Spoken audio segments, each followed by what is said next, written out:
This video is sponsored by Buymode Shopping Hub. Buymode e-shopping application is one of the online shopping app now available on Play Store and App Store. Buymode e-shopping.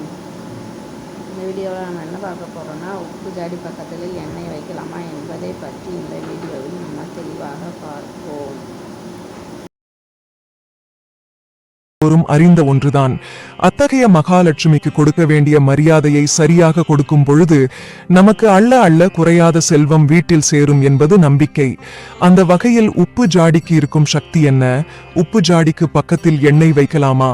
செல்வம் பெருக இந்த உப்பு ஜாடியை என்ன செய்ய வேண்டும் என்பது போன்ற கேள்விகளுக்கு விடை தெரிந்து கொள்வோம்.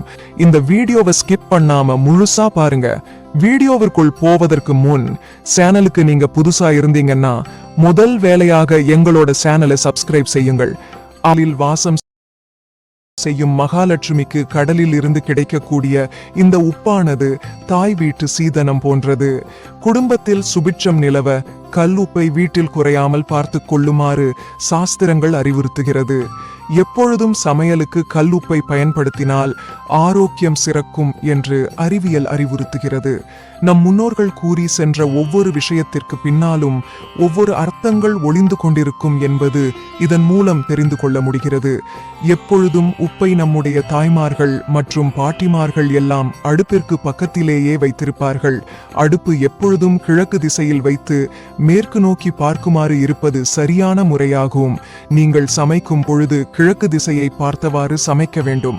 காலையில் எழுந்ததும் முதல் சூரிய ஒளிக்கதிர்கள் உங்களுடைய அடுப்பின் மீது விழுவது மிகவும் விசேஷமானது. இத்தகைய அமைப்பு உள்ள வீட்டில் செல்வமானது அதிகம் பெருகும். அடுப்பிற்கு பக்கத்தில் வலது புறத்தில் இருக்கும் மூலையில் மகாலட்சுமியின் அம்சமாக விளங்கும் இந்த கல் உப்பை வைப்பது சிறப்பம்சமாகும்.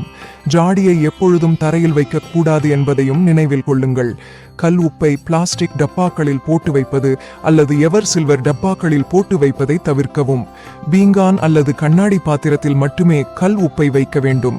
வெறும் தரையில் அப்படியே வைக்காமல் அதற்கு கீழே ஒரு சிறிய தட்டு அல்லது மரப்பலகை ஏதாவது ஒன்றை வைத்து அதன் மீது உப்பு ஜாடியை வைப்பது முறையாகும். உப்பு ஜாடி வைப்பதற்கு முன் அதற்கு கீழ்ப்பகுதியில் ஒரு ரூபாய் நாணயம் ஒன்றை வையுங்கள். பின்னர் உப்பை ஒவ்வொரு முறை வாங்கும் பொழுதும் வெள்ளிக்கிழமையாக பார்த்து வாங்குவது சிறப்பு. உப்பு குறைவதற்குள் நிரப்பிக்கொண்டே இருக்க வேண்டும். வெள்ளிக்கிழமையில் உப்பு ஜாடியை கழுவக்கூடாது.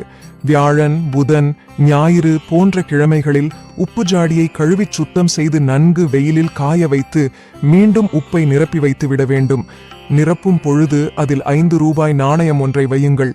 இப்படி செய்யும் பொழுது மகாலட்சுமியின் அருள் கிடைத்து உங்களுடைய வீட்டில் கடன் இல்லாமல் செல்வமானது மென்மேலும் பெருக வழிவகுக்கும். உப்பு ஜாடிக்கு பக்கத்தில் மட்டுமே எண்ணெய் வைக்க வேண்டும். சமையலுக்கு நீங்கள் பயன்படுத்தும் எண்ணெய் நல்லெண்ணெய், கடலை எண்ணெய், சூரியகாந்தி எண்ணெய் என்று எந்த எண்ணெயாக இருந்தாலும் அதனை உப்பு ஜாடிக்கு பக்கத்திலேயே வையுங்கள். உப்பு ஜாடியை தனியாகவும் எண்ணெயை தனியாக பிரித்து வைக்கக்கூடாது. அப்படி பிரித்து வைத்தால் குடும்பத்தில் கணவன் மனைவிக்குள் அடிக்கடி சண்டை சச்சரவுகள் ஏற்படும். எனவே இரண்டையும் ஒன்றாக பக்கத்தில் வைத்து அதனை எப்பொழுதும் சுத்தமாக பராமரித்து வாருங்கள். வீட்டில் செல்வமானது நீங்கள் எதிர்பார்ப்பதை விட பன்மடங்கு பெருகும்.